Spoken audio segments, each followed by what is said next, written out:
Welcome to Adult Education and Family Literacy Week and the Command Center, hosted by the Coalition on Adult Basic Education. Welcome, everybody. We're here in the Command Center. We are so grateful to have our Assistant Secretary, Amy Loyd, with us of the Office of Career and Technical and Adult Education. Assistant Secretary, how are you? Let's put you on here. There you go. All right, I'm doing even better now. You are. Thank you so much. So we just got to watch you live streamed across the nation. I'm really excited celebrating Adult Education and Family Literacy Week. Thank you so much for taking some time to come to our command center. Oh, it's a joy to be here. I mean, anything I can do to lift up Adult Education and Family Literacy Week, I am all in. So thank you to COABE for having this command center and for having so many great activities planned for us. Wow, there's so much to say, so many things. While I have you for a second, I know there's so much going on at OCTAE, and I don't even know where to start, actually, but a few things I just wanted you touched on a little bit a few minutes ago when you live streamed. One was the reality that how important education is. Yes. And we're starting to understand a little bit better that education and employment opportunities and career pathways are so important together. Absolutely. And I think our country is finally beginning to get it and understand that we have to get people smarter and get those basic math and reading skills together so that they can get those career opportunities. And really, to me, that's generational poverty right there. That's how we start to get rid of it. I'm curious, like the things that are high priority for you in the office right now. Well, I mean, you just hit on one of the primary pieces, which is the inherent interdependence between education, workforce development, and economic development. We know that they are all intertwined. And as we as a nation are, coming out of the pandemic or learning to live with the pandemic, our economy has been radically shifted and reshaped because of the past few years. And we cannot be our best nation. We cannot be, our best communities if we don't have the full talents of all of our adults engaged in our economy. And so I think about the millions of adults who have lower levels of literacy or lower levels of numeracy, who really, who have such incredible talents and abilities that they could apply if they had just that next step credential to get that next step job, so that they're not just, in entry level positions, but really are able to maximize their full potential through career pathways. So in adult education, we really are thinking about the importance of integrated education and training, the foundational needs of basic skills, and also the connections to community and to meaningful employment. And so how do we ensure that every adult in our country, regardless of her walk of life, where she came from, what her skills are, has powerful choices about her future, can pursue their high school equivalency, can pursue that next step industry credential, can have on-ramps into post-secondary education, because we know how essential education is to lifelong career advancement. So as you said, like, we're really going to get serious about breaking the cycles of intergenerational poverty, of committing to equity and economic mobility and social mobility for everyone. Adult education is the key that unlocks so many of the opportunities to fulfill the endless potential that millions of people in our country have. Yeah, so I was very active with and provided some work on the IET in corrections project over the last year or so, and we were able to successfully, but it just makes so much sense. And when you think about it, giving people the math and reading skills and then contextualizing it to the trade that they're in at the time. Absolutely. And it just is, it makes so much sense. And I'm so glad that OCTAE's made this a priority going forward.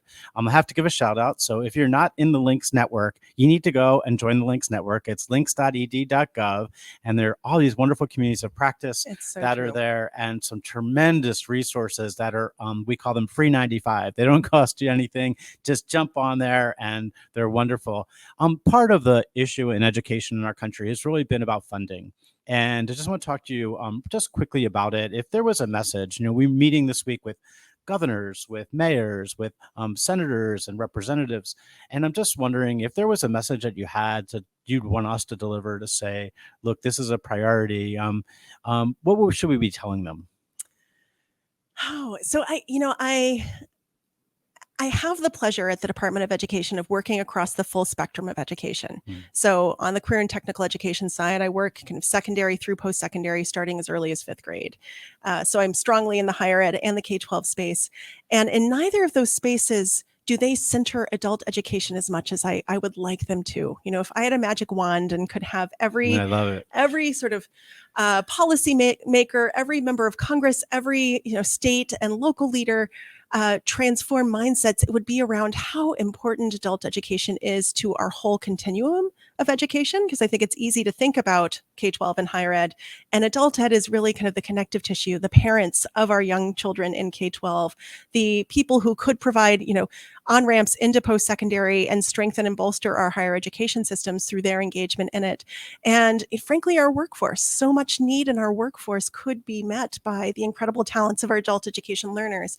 And so I want to elevate, and I'm so grateful for Adult Education and Family Literacy Week to be able to do this, elevate the importance of adult education across our education sector. I think it's often powerful in its implementation, and not enough people sing its praises, and not enough people see the impact that it has on lives and on communities. And so I definitely, would encourage you to make sure that people know how transformative these programs are and the impact they have on not just the learners who are engaged in adult education, but on their family members, on their community, and on our nation as a whole. Yeah, we often talk to a lot of the people we work with, telling them to tell the stories. We want to get those stories out there because those are really the impact. That's the impact. That really shows what the work that we're doing as educators, administrators. Absolutely. So the more you can share, the better off you're going to be. So if you have any of those stories this week, we want to hear them. So come into our live stream. We'd be glad to get you on air and give some credit to the work you're doing and your students as well. One last question for you. Sure. The Digital Equity Act is a big deal. Yes. And we're really excited across the country as I travel and speak to people that are starting to gear up and think about what's important when it comes to Digital Equity Act. And what do you see coming down the pike, and where should our focus be? Oh, that's a great question. Two things. So one, if you're not familiar with the DRAW project or program that my office, OCTAE, is leading, Digital Resilience in the American Workforce, that team just completed a landscape scan of digital skills, digital equity. And also at the Department of Education, we have an Office of Education Technology that did a similar skill kind of with a broader lens on digital equity education roundtables, recognizing that for success in any aspect of today and tomorrow's world, digital equity, digital resilience, digital skills are foundational. And we have learned what we knew to be longstanding gaps and inequities in access, in engagement, in understanding of how to engage effectively with technology have been further exacerbated by the pandemic. And right now, what states are doing is setting the table for consideration of how to roll out digital equity funding, how to think about expanding broadband statewide and the middle mile infrastructure that goes along with it. Like the bipartisan infrastructure law is providing us with a once in a lifetime opportunity to really rethink digital equity for all learners and workers, for all people, all communities in our country.